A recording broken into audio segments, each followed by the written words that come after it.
Brother Joshua, welcome to Unitarian Anabaptist. Thank you, Bro Tom. I'm glad being here. Yes, what a privilege to have you in my home.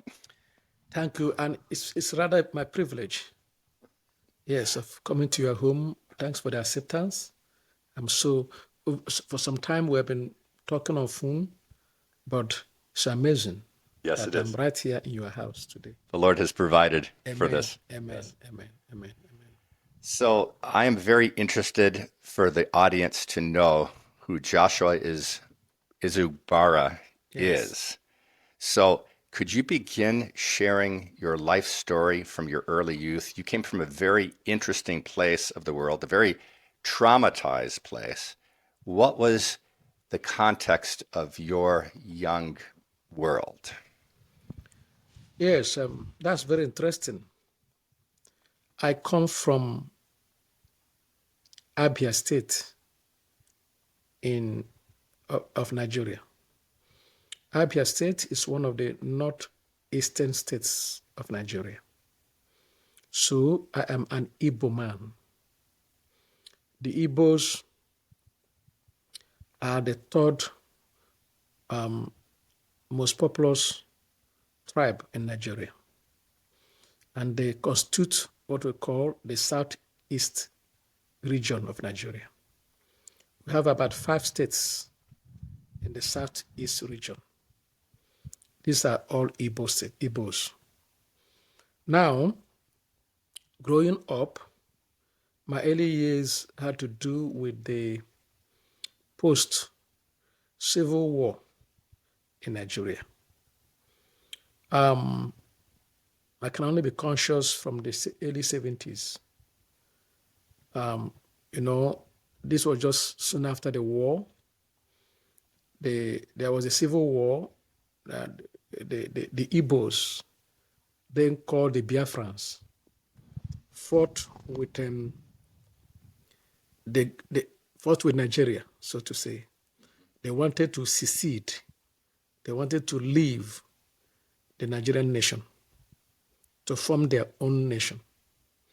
And they adopted the name Biafra. So it was a terrible war, 1966 to early 70s. We call that the Biafran War, but Nigeria calls it the Civil War. Many of our people were killed, and it was not an easy experience for us. So that was the background of my childhood. We grew up to see that many of our uncles were killed during the war. Many of our people were maimed. Many of our people were malnourished from the war. The common word that then was kwashiorkor. Kwashiorkor is it's a kind of disease that comes from malnutrition, lack of protein. You see, many of the children were suffering from kwashiorkor. Many of them were mentally retarded. They suffer all kinds of diseases because of the pollution. There was pollution. Apart from the malnutrition, there was pollution from the weapons used during the war. It was not a funny experience, Brotom. So I saw all these things. Some of my friends, even to today, those of them that survived, don't look nice. Some of them are mentally retarded. Some of them seem to be like imbeciles. You know what they call imbecile? Imbecile. That is like an impotent person, mentally impotent. They can't marry, they cannot keep a home, they can't reason properly. Because they were affected by the war, we talk about shelling, when the planes come to shell, to drop bombs, the sounds were deafening. There was trauma. We experienced trauma. And there was nothing like there was nothing like therapy for our people. So we lived with those trauma. Sometimes you wake up and then you wake up shouting and screaming from, fear of, what do you call trauma disorder, post-traumatic disorder. Post-traumatic syndrome, Yes, PST. yes, PST, yes. So our people were filled with those things. And then, like growing up in the farms then, because after the war, we had to go back to farming. Our houses were destroyed. Our source of income destroyed. And some of us lost their parents. Everybody had to go back to farming. Now, I can tell you this, Bro Tom. We used to pack human body parts, skulls, bones, and all those things. We used to pack them from our farms. You know, we had to move them aside to farm. And then there was another experience we had. Some of these farms, you see bombs buried there, live bombs. Wow. Some of them will go off. Actually, even till the 80s, some of these things were there. Yes. You just, in the farm, trying to do something, a bomb will go off. Wah! And that person is gone. Wow. Yes. This. So would that happen when someone is digging or plowing the field, that they would hit a bomb? Yes, that's what I'm saying. Wow. You know, because farming is our source of livelihood. Yes. Now, we had to go back to our farms. But in these farms, things were buried. You understand? Some bombs were planted, and now the war is over. Then you get into the farm, trying to farm, not knowing that a bomb is planted there or something is planted there. Would these be land mines as well? A lot of land mines. A lot. Then you see human body parts. You see these things. You see boots, the military boots, right? You see some ammunition littered here and there. And then sometimes, without your knowledge, you want to dig, then you hit something and it explodes and your life is gone. Wow. So this was our experience growing up. A lot of diseases coming from the war, poverty, severe poverty. And then the educational system was down, medical system down. But gradually, we began to rebuild. Started going back to school. And you notice some of these schools were messed up. We had to use bamboo trees. You know bamboo trees? Bamboo leaves, right? To put these things. Started going to school. And then the church helped us also. Some of the churches were destroyed. But we began to come together. And that's my childhood. Okay, so under those extreme circumstances, Yes.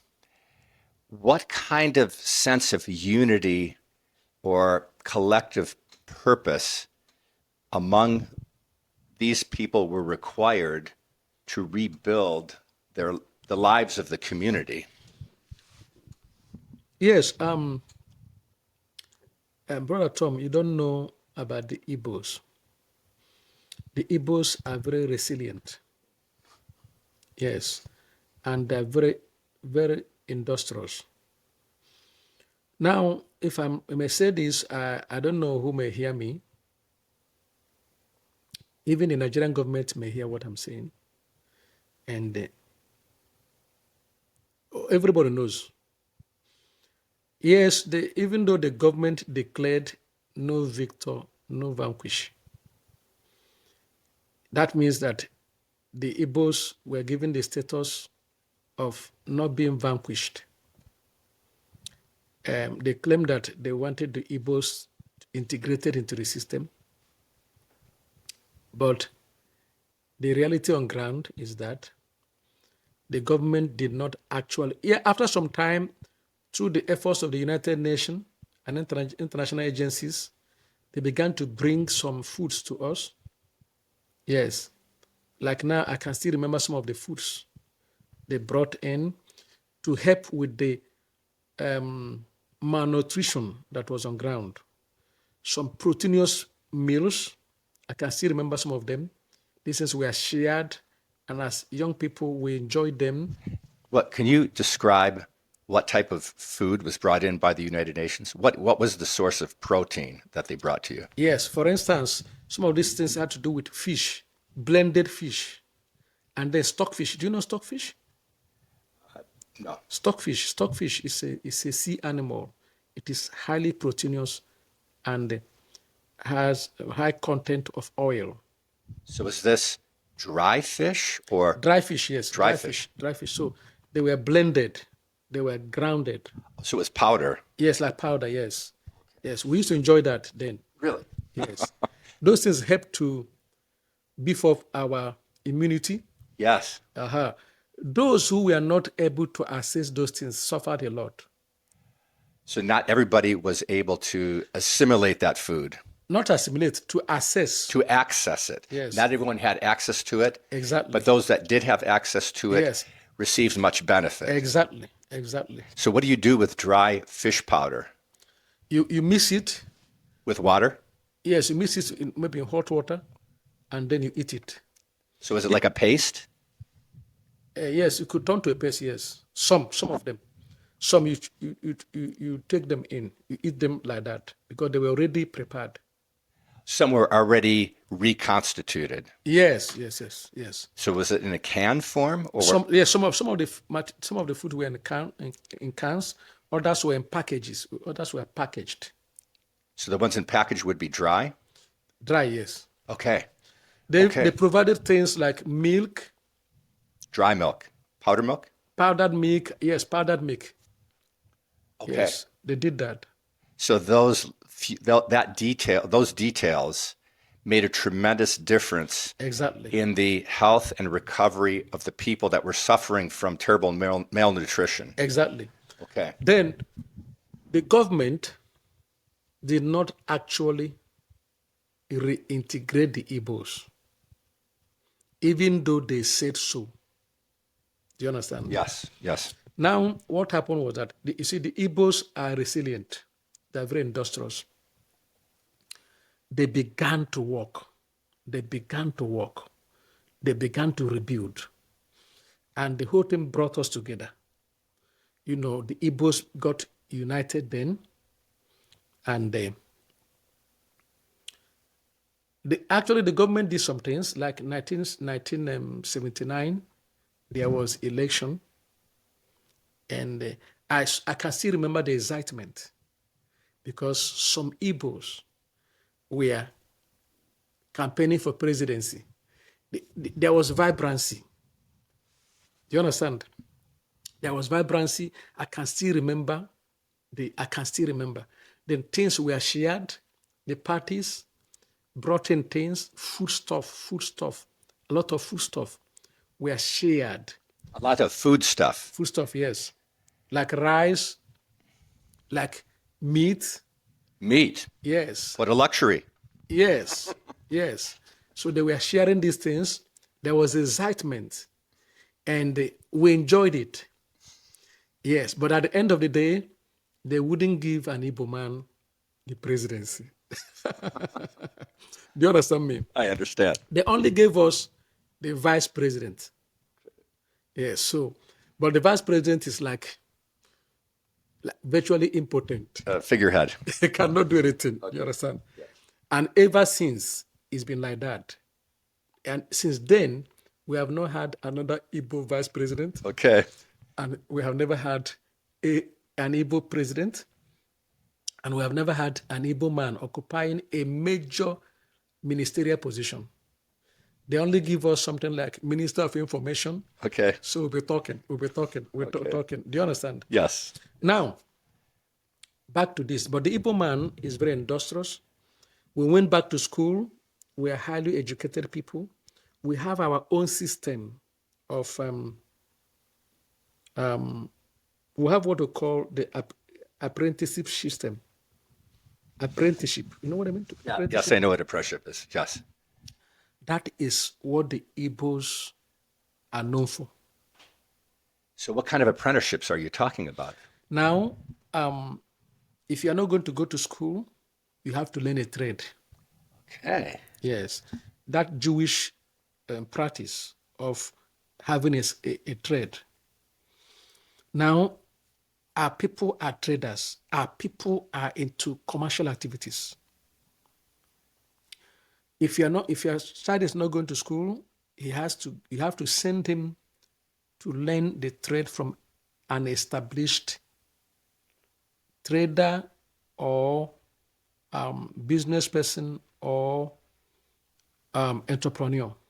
Okay, so are you talking about trades like electrician, mechanic, machinist? Yes, yes. So it's almost like a European type mentality, Mm-hmm. like they do in Germany, for example, where they Mm-hmm. train young men Mm-hmm. by professional tradesmen Mm-hmm. to step into an occupation of Mm-hmm. great importance Mm-hmm. in order Mm-hmm. to establish industry and Mm-hmm. a thriving economy. So that exists in the southeast Mm. in those five Igbo states. Yes, yes. Okay.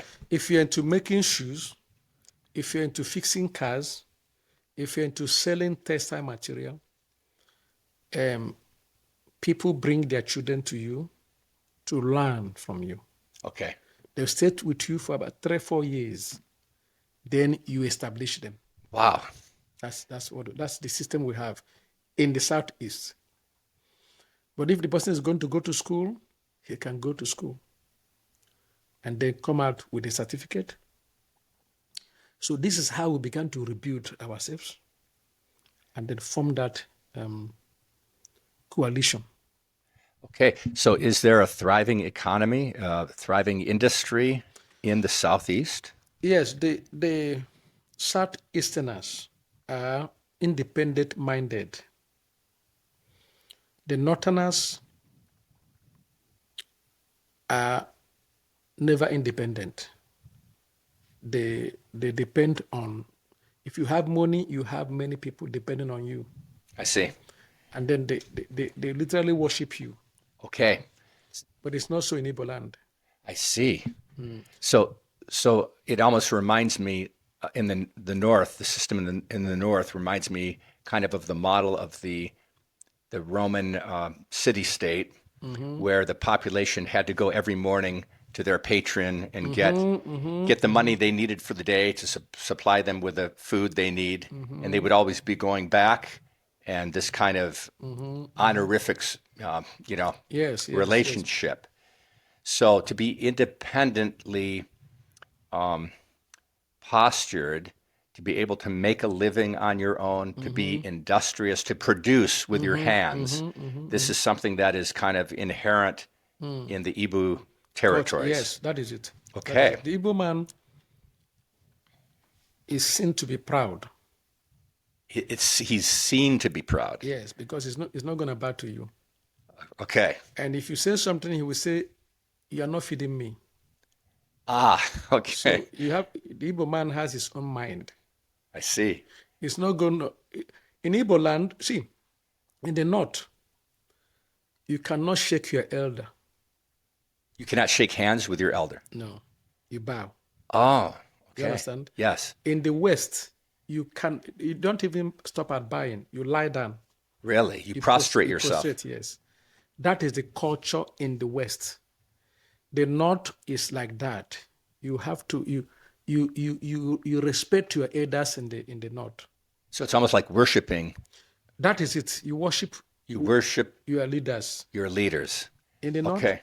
and in the west. Okay. The west is worse. But in the southeast, we don't bow down.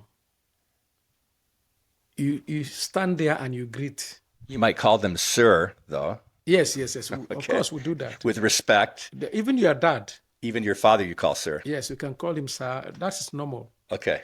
But calling you sir does not mean that he's going to bow down for you. I see. In those days, growing up, when we see some of our people in Lagos coming home, when they come home, they prostrate. So what is that? What is he trying to do? I see. You understand? Because the culture in Lagos is in the southwest of Nigeria. Okay. It's a Yoruba land.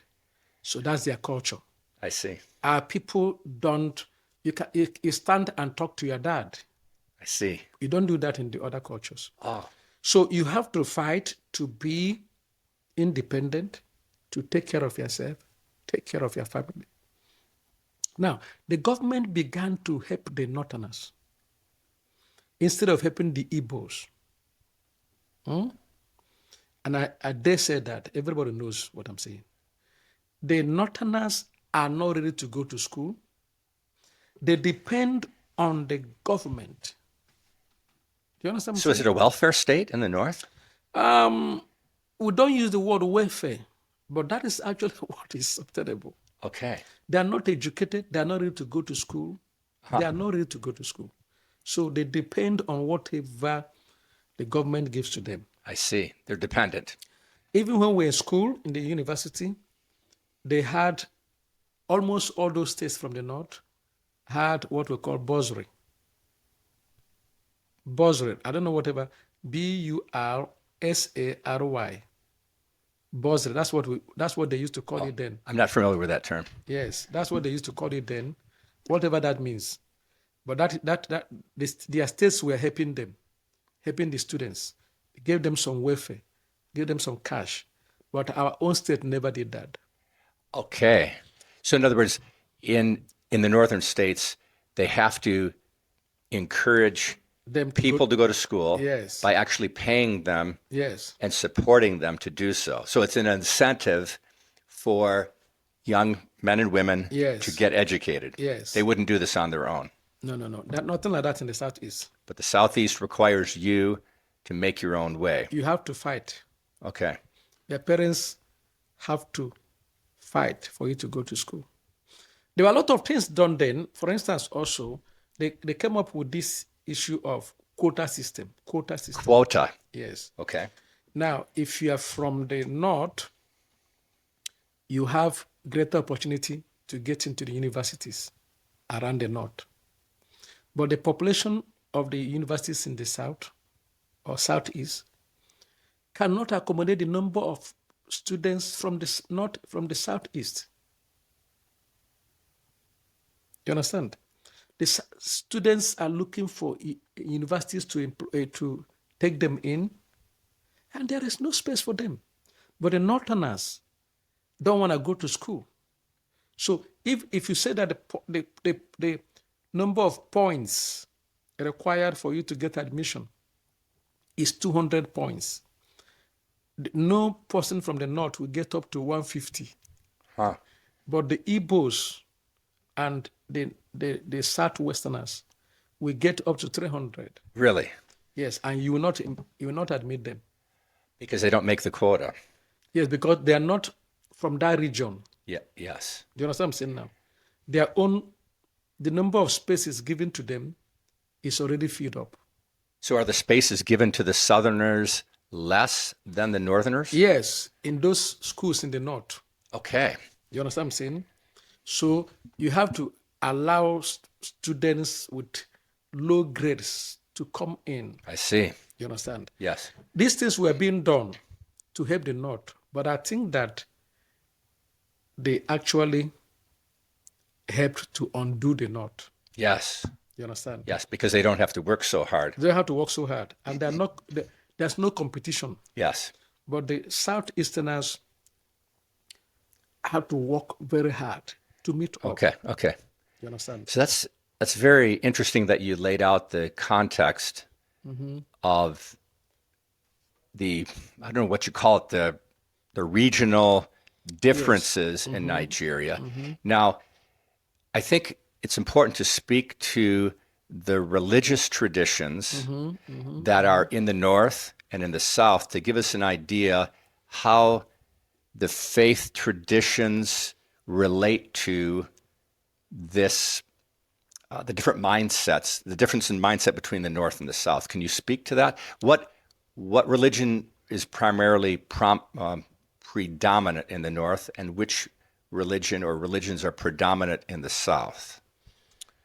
Yes, the south. Now you have the southwest and the southeast. So we have the south. You know what happened back in the early 19th century?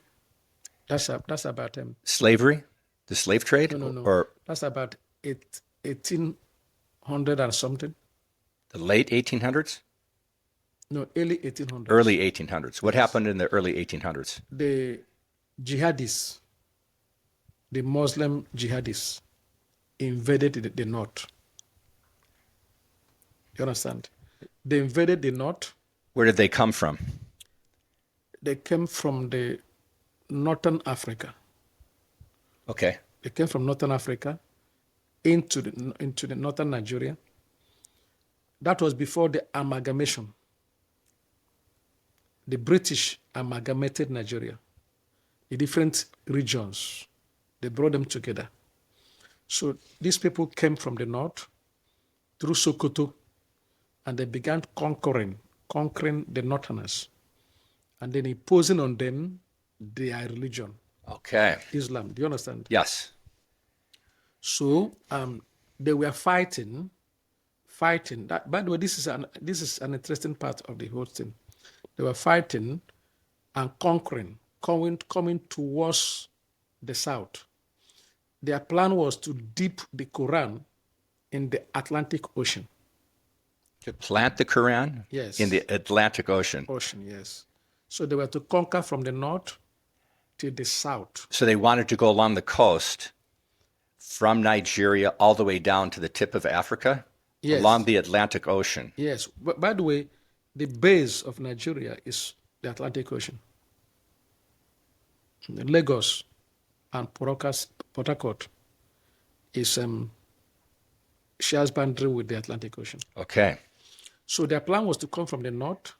If you know the map of Nigeria, from the north, their plan was to get down to the south, conquer everywhere, and that's the meaning of dipping the Quran in the Atlantic Ocean, from the north Okay. to the south. Does the north have a border along the Atlantic or only the south? No, it's the south. Just the south. Okay. Yes. So they influenced the north and took over everything, restructured everything in line with Islamic religion. But when they got to the Middle Belt, what we call the Middle Belt, that's what we call the Middle Belt region in Nigeria. When they got there, they were resisted. Those guys are warriors. They were resisted. So now I don't know much about what the Northerners were worshiping. I cannot remember very well about their religious. Prior to Islam. You don't know what I can't remember very well. What their religious tradition was. Like. Yes. But this, of course, was a long time ago. So yes, back before the 1804. Before 1804. Do you understand? Yes. Mm-hmm. So in 1804 was was when the Islamists invaded the north. Yes. From Sokoto. Okay. Yes. What is Sokoto? It's a state. A state in Nigeria. In Nigeria. Yes. This is the state in the topmost state in the northwest of Nigeria. Okay. And that is where the seat of the caliphate, the seat of Islam in Nigeria, the overall ruler of Islam in Nigeria, okay, is situated in Sokoto. Okay. Northwestern Nigeria. Yes. We call that, he is the Sultan. The Sultan. Oh. Yes. So he overrules, even though now there are some crises between the northern Muslims and the western Muslims. Okay. There's a crisis going on right now. Okay. So I may not be able to say much about no, you don't need to. What was in the north before Islam. Okay. But back there in the southeast, where I come from, we are worshiping our ancestors and local deities. Ancestors and local deities. Yes, and we call that African traditional religion. Okay. We are worshippers of our ancestors and deities. Then Christianity came, the missionaries came. So these were British missionaries that came? Yes. So what year was that? That was in the 18-something. Early 1800s? Yes. Maybe 1820? Yes, around that. Okay. Around that, yes. From Scotland, from Europe, they came in. At the same time, they also started from the west. Came from the west. So part of the south were evangelized from Western Europe. The other part were evangelized by Eastern Europe. Eastern Europe. Yes. What countries in Eastern Europe sent missionaries to Nigeria? I may not be able to specify because it's been long. I look at the history. Uh-huh. But there's always been a dichotomy between the Western Yes. practices So and you're talking about a difference between Orthodox, like Greek Orthodox Christianity, or Russian Orthodox, or something along that line? Yes, you see, like talk about these churches that talk about apostolic. They use apostolic titles. The apostle. The other ones use the titles of bishop. You understand? Oh, Eastern Europe, they chose that apostle stuff. You understand what I'm saying? so in the present day in Nigeria, you have Christians that identify themselves as apostle or apostolic, Yes. and others that so a church leader that comes from the Eastern European religion would be called an apostle. Yes. Whereas a church tradition that came from Western Europe would identify their leaders as bishops. Yes, like Church of England Uh-huh. and the Methodist Church. Okay. You understand? Yes. They go with the bishopric. I see. And also, you see, there is evangelical Christianity Okay. that missionaries brought. Much later. Yes, also, all of them were coming at the same time. You know what I mean? Oh, they were. Yes. So these other ones believe in apostolic succession. These ones believe in all these things like the bishopric. And the other ones they use reverend. Okay. Reverend, From the evangelical tradition, they're called reverend. Reverend, yes. Okay. So all these things were there. Actually, there was a move, like a revival, around a wave around the south. But the south, they share boundary with the southeast. They share a border. Yes. Okay. Like the guy that came yesterday, Yes. Isaac Odoko, Uh-huh. is from the south. Okay. You walk from their state to my state. You can walk it. Okay. You understand? Yes. They are more into apostolic. Okay. In their place, in their state, talk about apostolic church. Really? This church. They have apostles, senior apostles. You understand? Yes. They believe in that succession. Okay, so they are in the apostolic tradition is passed from one leader to the next Leader, yes. until the present day. Exactly. So they believe they have apostolic authority then. Exactly. Because they are the, yes. what would you call it? And they're very much into prayers. Prophecy. Okay. You understand? They believe they have authority. So let me ask you this. When you're talking about prophecy, what actually, like from the apostolic tradition, what does a modern day apostle prophesy? What does that look like? Are they predicting the future? Are they predicting like what's going to happen to you? Like you go to them for a word of prophecy and they're going to tell your future, or what actually does that mean? Yes, those churches, they try to predict the future. They try to predict the future. Okay. And also, like I said, because I'm trying to relate it with our background. Yes. It's a mixture. What they have is a mixture of African traditional religion and the biblical Christianity. Yes. So when you go to them, like those churches that call themselves apostolic churches, they try to tell you who is behind their problems. Oh. Yes, they can tell you somebody's going to die, this is going to happen to you. They're involved in those things. Okay. And they have a lot of followership, by the way. A lot of followership. Yes. A lot of followers. Yes. Okay. So for me, that is not biblical prophecy. Okay. They believe in seeing visions, seeing visions. People go to them and they'll tell you, Bro Tom, your car is going to have accidents next week. Okay. And this is why, this is why, this is why. Then they give you spiritual assignments. You have to give money to beggars. You have to come to church and stay and pray and have vigils and fast from morning till afternoon for 5 days, for 6 days. You understand what I'm saying? In order to avoid getting in an accident. Yes, to avert that, yes. So they're telling you the prophecy of what's going to happen, and they give you the remedy to keep it from happening. Yes. Oh my. Yes. Okay. Those things, you understand? Yes. They can tell you that, see, your child has been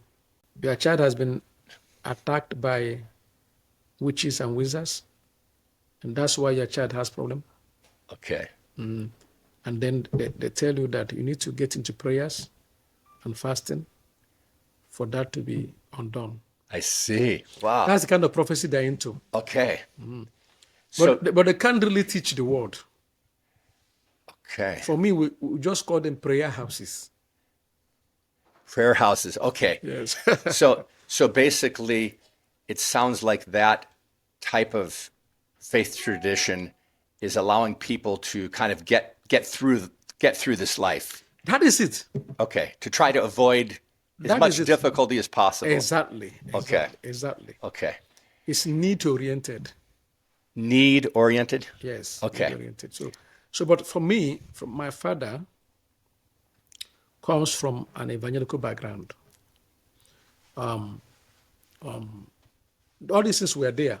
Evangelicals, the Catholic, the Anglican, then these other prayer houses or apostolic churches, so to say. So we come from this evangelical background. We don't use musical instruments. Yes, we are not using musical instruments like beating drums. Really? Because actually, see, in our culture, beating drums, we have local drums. Bro Tom, you need to see what happens in the worship of idols. You beat these drums, like in the Southwest, beat these drums, and then people will get high and begin to talk. Really? Yes. So what are they, filled with spirits of their ancestors or something? Exactly. Really? Yes, like even in our place, in the Southeast, Uh-huh. the worship of idols go with all this drumming, kind of, Just if I can stop you there, I've listened to stories about the American Indians, and they seem to have had a similar culture of beating drums and dancing, and they would pierce themselves with some kind of needles through their body. It was I think they called it like a war dance or something like that. And I think the ancestral spirits were supposed to empower them, and it sounds so much similar to what existed in that culture. Yes. That's really fascinating. Yes, you see, that's why my family church, they refuse those musical instruments. So it was absolutely no musical instruments. No musical You sang instruments. without musical instruments. Yes, you understand? And Okay. they refuse prophecy. All those things were never done in the speaking in tongues, prophecy, using of musical instruments, beating drums were not allowed in that church. Wow. They have changed the name of the church now. It is now United Evangelical Church. Okay. So this was their practice. They never allowed things like bishop and all those things from Rome. Then Wow. they don't use those things. For them, they were clean. I'm sorry, they were Clean. They were, for them. that was unclean? No. I'm telling that our people, our church, fed clean from all those things. They were free Yes, like of all those things. Yes. attachments to, what would you call it? Like established. Religious things that seem to be part of or like similar to African traditional religion. Okay. So would you say that the faith tradition that you grew up in was rather unique, even by Western standards? Yes, but it was not only us. You understand? Yes. There were other denominations also, like the Baptist. Uh-huh. Like the Baptist, you understand? Okay. The Seventh-day Adventists also were there. We had them in our environment. Actually, my mom was originally Seventh-day Adventist Really? before moving to that church. Okay, so I guess what comes to mind here is that now we're talking about in Igbo land, in the southeast. Yes, These and are my own experience. your own experience. So these are independently minded people that do not worship other human beings, Yes, yes, yes, yes. and they are searching out truth on their own terms.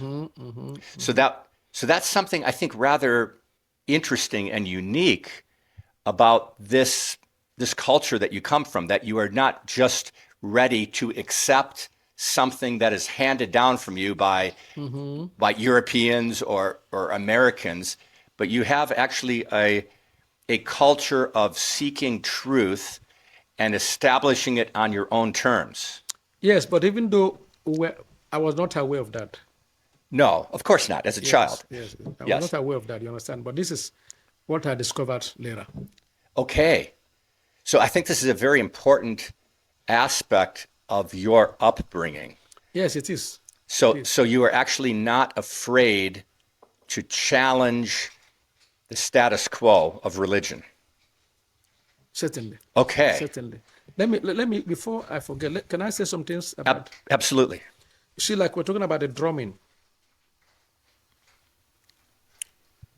And some of those, like you talk about the Indians, the aborigines, right? Yes, right. There were those festivities, religious festivities, like the New Year Festival, and all those things. Our church never accepted them. Some of these churches accepted those things, Okay. even though they were traditional things. Okay. Like our church never accepted all these chieftaincy titles. But the Church of England and some of those so-called apostolic churches accepted them. Okay. Like now, if you're going to be an elder then in our church, you are not expected to go and take a chieftaincy title. A chieftain title. Yes, chieftaincy. Yes, we call it chieftaincy. That is, because chieftaincy has to do with the tradition. Okay. So it's almost like you're in the case of those that accepted a title of chieftain. Would that make them like the head of a tribe or tribal Yes, tradition? Yes, yes. So they actually were holding two positions at the same yes, time. Exactly. Interesting. And you know those offices, those traditional offices, you must practice the tradition. If you are the custodian, like now, every family has their own shrine. Their own shrine. Yes, every family must have has rather their own God. Wow. Including my family. Including your family. Yes. Even though they were raised in this evangelical tradition. Even though my father was evangelical, he never participated. But it's not, we have a family. Okay, a wider family network. Exactly. Okay. Exactly. So a member of that family must hold what we call the offer. I'm sorry, must hold what? We call it the offer. The offer. Yes. Is the offer or office? No. Not office. This is an Igbo word. Okay. Offer. That is symbol of authority of that family. So are they the elder or chieftain of the family?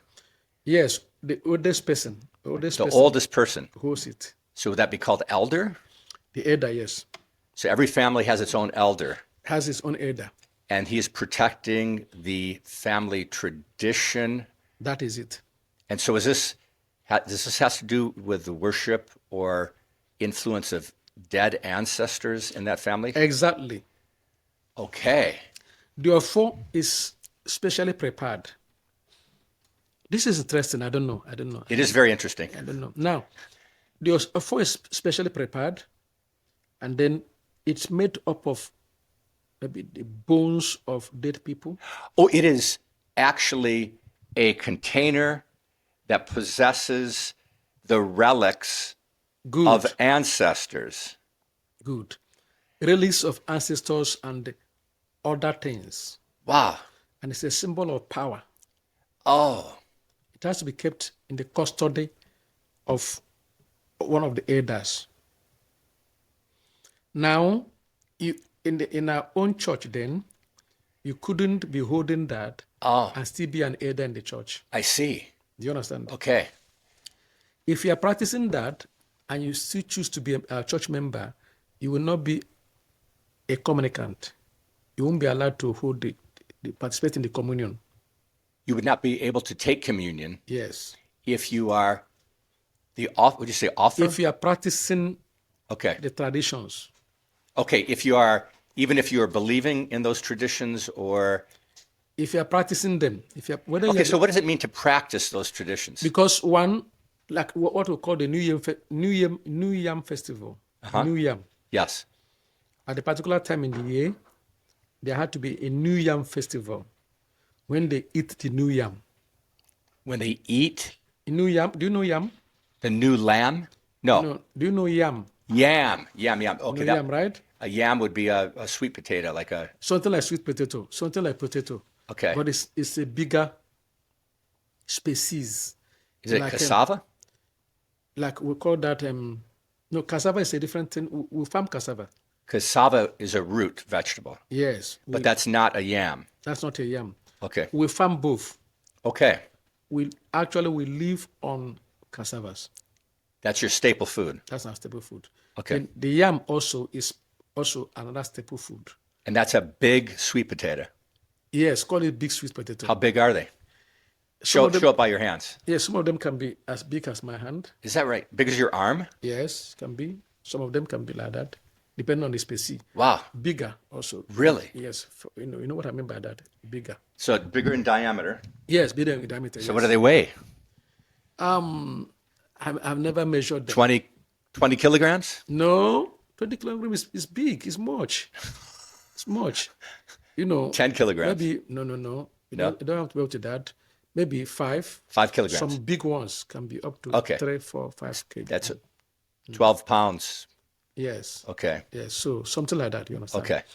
So before you start eating your yam, At your New Year yam. yeah, before you eat the new yam, The new yam. Okay. there some locations have to do a festival, which involves rituals, whereby you thank the ancestors and the gods. You do what with the ancestors? You thank them. I don't understand. You praise them. You praise them. You thank them. You thank them. Yes, for giving you a bumper harvest. Oh. Okay, so the harvest is dependent upon the blessings Good. of your dead ancestors And deities. and the deities. Yes. How many deities? No, every family has their own. Every family has their own particular deity? Yes. But in Igbo land, we have some notable ones, like the Amadioha. It's a well-known god that Igbos worship. Okay. Ahanjoko. And I can't remember many other. Okay, so there are deities that are known to all the Igbos. Yes. And then there are those that are specific to the family unit. Yes, to the families. You understand? Okay. Now, different communities in Igbo land have different deities. Okay. Some of them are water-based. Water-based. Yes. They live in water? So to say. Do you understand? Some people in Igbo land worship snake. Snake. A snake. Yes, they have a shrine where a big python is. You understand? All those things. So depending on your own locality, they have custodians of these idols. Even my family have one or has one. My family has one. Has an idol. So you have a box with the ancestors' bones, Yes. and you have an idol besides that? Yes. What does that look like?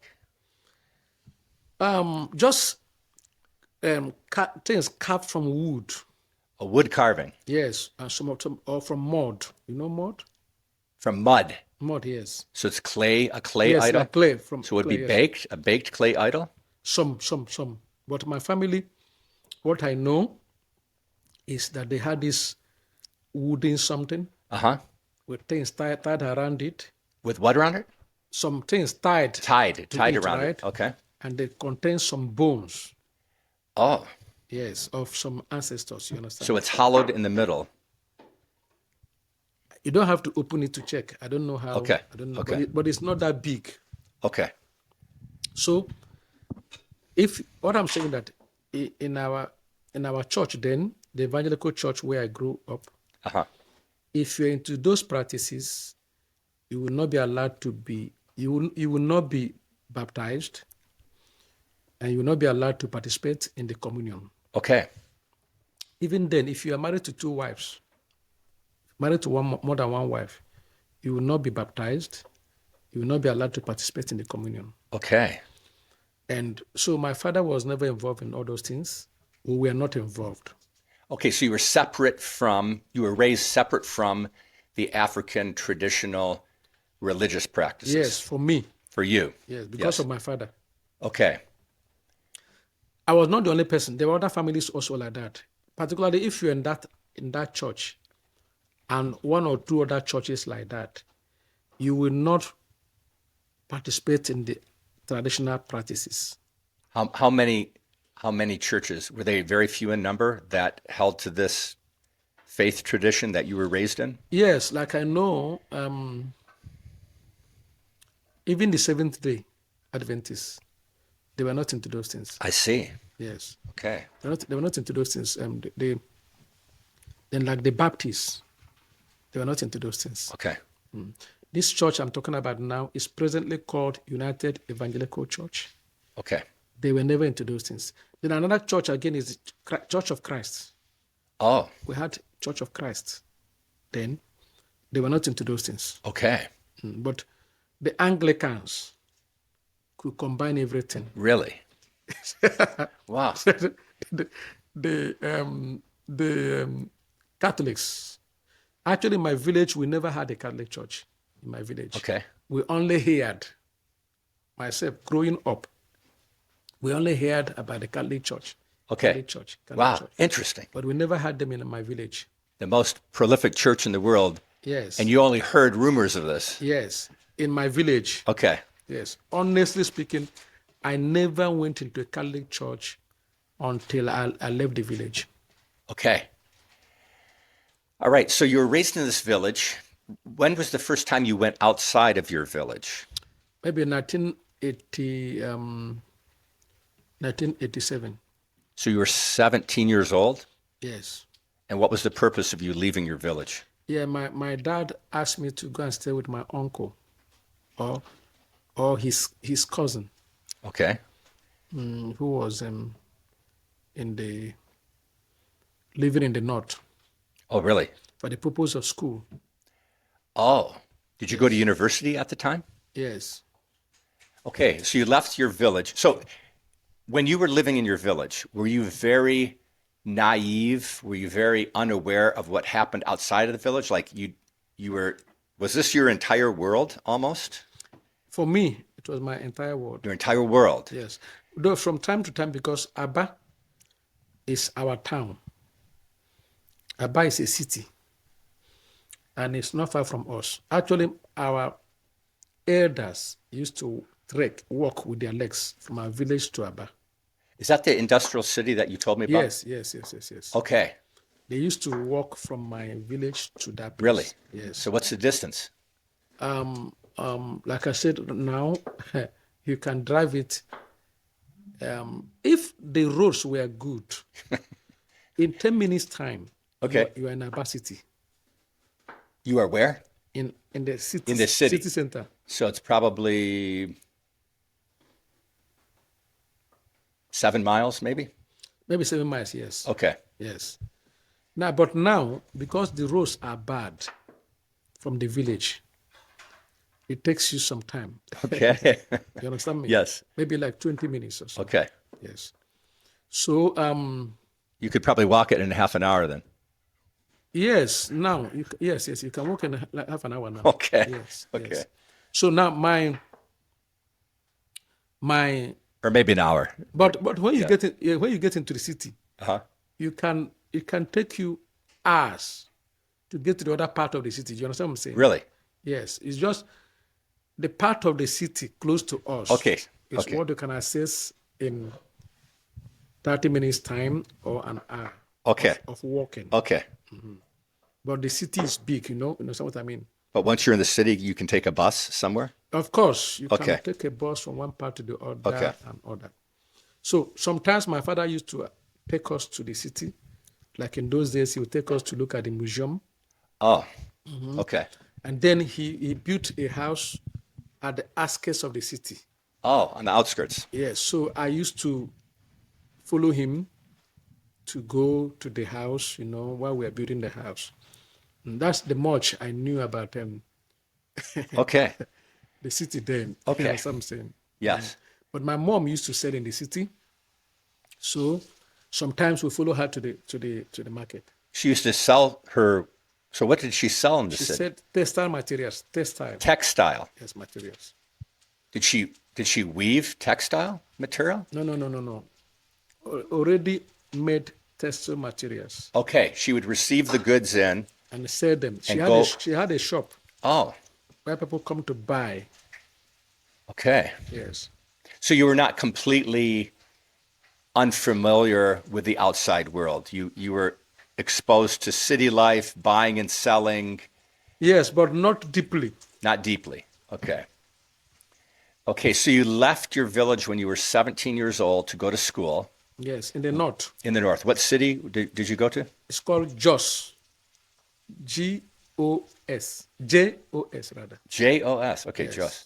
And Jos is known for cold weather. Cold weather. Oh. Yes. So the foreigners settle much there, even till now. So they have Christian. Jos was known as a Christian city anyway. In the whole of the north, Jos was known as a Christian city. Which would be very unusual.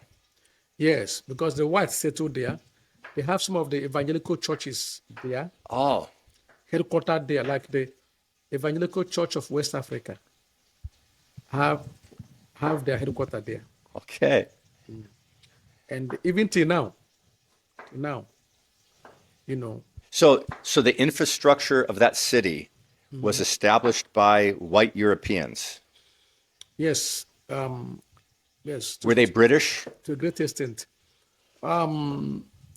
Scotland, British Scotland, Ireland. Okay. And did that have any access to the ocean? Was there? No. The north has no ocean So why would the Europeans? because of the weather. Oh, it was more favorable for them. Either the weather or the climate, yes. Okay. Yes. They could handle the temperature. Exactly, because that's what Jos is known for. Okay. Yes. You ever see snow? Yeah. No. We don't have snow, but what we have is that sometimes, in rare times, it can happen. It can happen in maybe once in 5 years. You can have these things dropping. What do you call them? Frost? Yes, like solid ice blocks. Oh, they call that hail. The hail, yes. You can have that falling sometimes. Okay. Every 5 years? No, not every 5 years. I said it can happen once in 5 years. So people have grown up without seeing that, ever seen that happen Okay. in their location. Do you understand? Okay. Okay. But I know growing up, sometimes we experience that in my village Once in a while, you see, everybody was shouting, oh, hell is falling, hell is falling. Oh, okay. We It's a pick big them, deal. It's a big deal. pick them, and within 5 minutes, it's over. Okay.